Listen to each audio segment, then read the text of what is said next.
Hey everybody, this is James at Rattlesnake Defense. A subject that's come up often in our store and something I wanted to go over is the fate of Remington firearms. Now, as most of you know, Remington went out of business.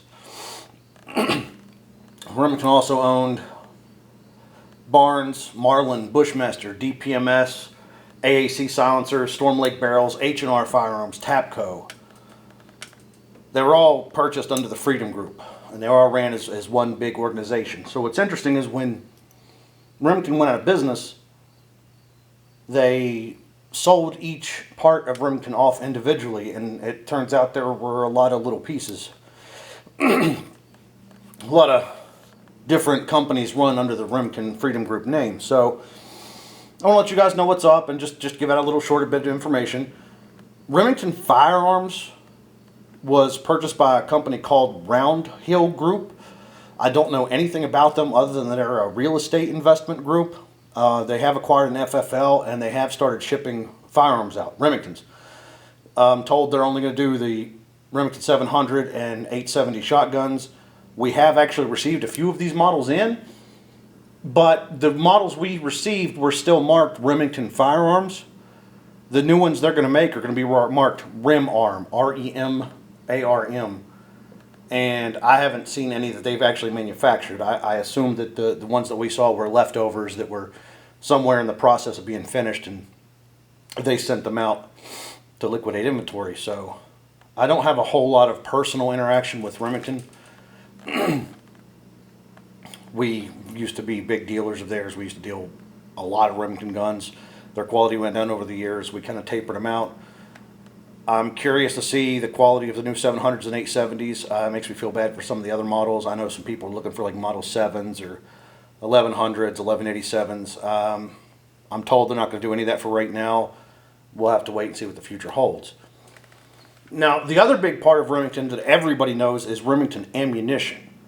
Now, Remington Ammo was actually bought by Vista. Now, Vista is the company that owns Federal and Savage, and again, it's a big conglomerate group of a lot of different firearm companies and manufacturers. Now, I'm told that they're going to leave Remington Ammo alone. They've hired like the same people to work at the plant. They're using the same equipment and same stuff, so Remington Ammo should remain consistent even though it's now owned by Federal. We'll see how that goes. I've had very few problems with Federal Ammo as far as the company, so I feel like that's a positive. Barnes actually bought Sierra bullets. I don't know if you can see around here with my reload stuff, I use a lot of Sierra bullets, so that doesn't bother me any. I don't mind the Barnes company in any way. The most interesting part of all this is actually going to be Marlin. Marlin was bought by Ruger. Ruger is an interesting company. They've been around forever. Anybody that works in the firearm industry knows Ruger is a little slow, but it's a good company. The logistics are great. I really look forward to see what Ruger can do with Marlin.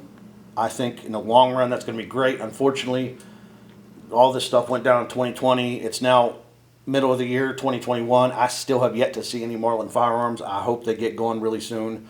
A lot of people are wanting a 30-30 or 45 Colt or 44 Magnum lever action for hunting season, and I am unable to get them anything. Henry's backed up really bad, so I hope that Ruger can get Marlin going really good and get the guns out there. Remington was not doing a very good job. They were always back ordered, months, sometimes even years back ordered. So hopefully Ruger can get it going, get everything caught up, get the guns out there to the people that want them.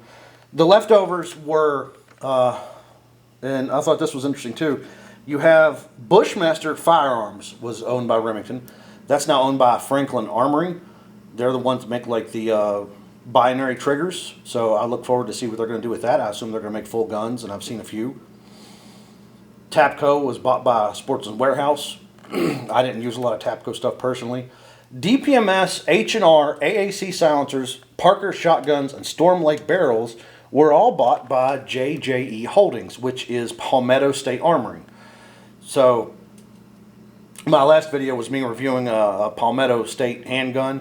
I know they're looking to do some distribution deals where they can work directly with other sporting goods stores and get their products out. I think that's going to be a net positive in the long run. You know, I don't want to see anything bad happen to DPMS. I know H&R's been around forever.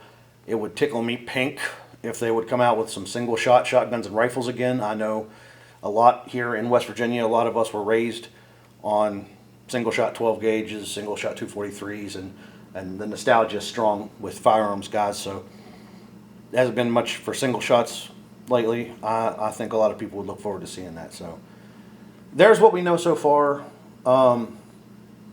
Basically, Remington guns, the jury's out. I think Remington ammo, it'll be fine. Everything else is going to be fine in the long run. You know, I know Remington had a lot of loyal followers. I hate that this has happened. I know their quality the last few years was bad, and they went out of business, and I wasn't surprised. So hopefully in the long run this will be good. I just hate that the guns won't say Remington anymore. They're going to say Rem Arm, and that hits me a little bit in my gun pride, but hopefully this will turn out to be a positive. We'll see. But there's everything I know. If you have any more questions, hit me up in the comments, and I'll do the best I can. But these guys aren't really good about giving out exactly what's going on. They keep it pretty close to the chest. So thank you for watching, and I hope you guys have a good evening.